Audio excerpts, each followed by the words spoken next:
My darling, I suppose you are wondering what I saw the morning of the invasion. It's a good job you didn't know what was happening to your hubby that morning, or you would have died in your bed. Never, if I live to be 300, will I ever forget that 5 hours on Tuesday morning. Never have I seen, and never again will I see, such a magnificent achievement, such a show, such a hell on earth as I saw between 5 o'clock and 10 o'clock that morning. Never again will I be so scared. We knew nothing about it until the evening before. I went to bed about 12, but I never slept a wink.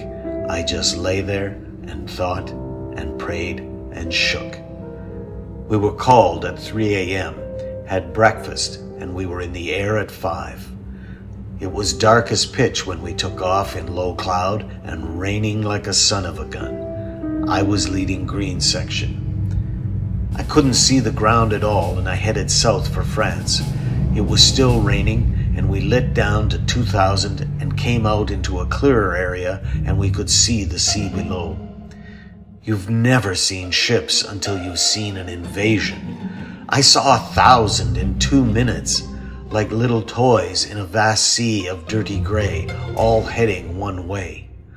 The sky was filled with aircraft, literally thousands. In a few minutes, I could discern the gun flashes 50 miles ahead, like little fireflies flickering in the twilight. In a matter of minutes, we were right in the thick of it. It was soul-shaking. The battle was just beginning. Hundreds of ships were shelling the shore batteries with all they had. Their gun flashes lit up the sky over the sea. In 30 minutes, all hell broke loose on the coast. Thousands of bombers poured down a devastating rain of bombs in patterns, carpeting whole towns, roads, bridges, German emplacements. The bomb flashes rose to 1,000 feet, a vivid, yellowish red flame of death. Everything was on fire. Towns, woods, the whole coastline in 20 minutes was covered in the smoke of battle to 4,000 feet. The thousands of men came up in the landing barges, machine guns blazing low crimson arcs towards the shore. Shells fell in the water all around. The German gunners on shore were trying desperately to stem the terrific, overwhelming flood that was overtaking them. The sky was absolutely filled with flak. 5 minutes after I was in it, I felt sure that before another 5 minutes went by, I'd be dead. For the first few minutes, I was absolutely overcome. I was stiff in the cockpit. I couldn't speak a word over the radio. To me, there was only one place where there wasn't any flak, and that's where my aircraft was. In a pall of yellow-black smoke, the sky was aglow with fire and death. Somehow we got out and flew back to our advanced base, refueled, and 45 minutes later, we were off again and back in that awful hail of lead. But if it was bad for us, it must have been terrific for the Jerrys and for the boys down there in the barges. And now, my little gal, during the next 30 minutes is where you almost had your husband. At 6,000 feet, among all the confusion, my engine stopped, of all places.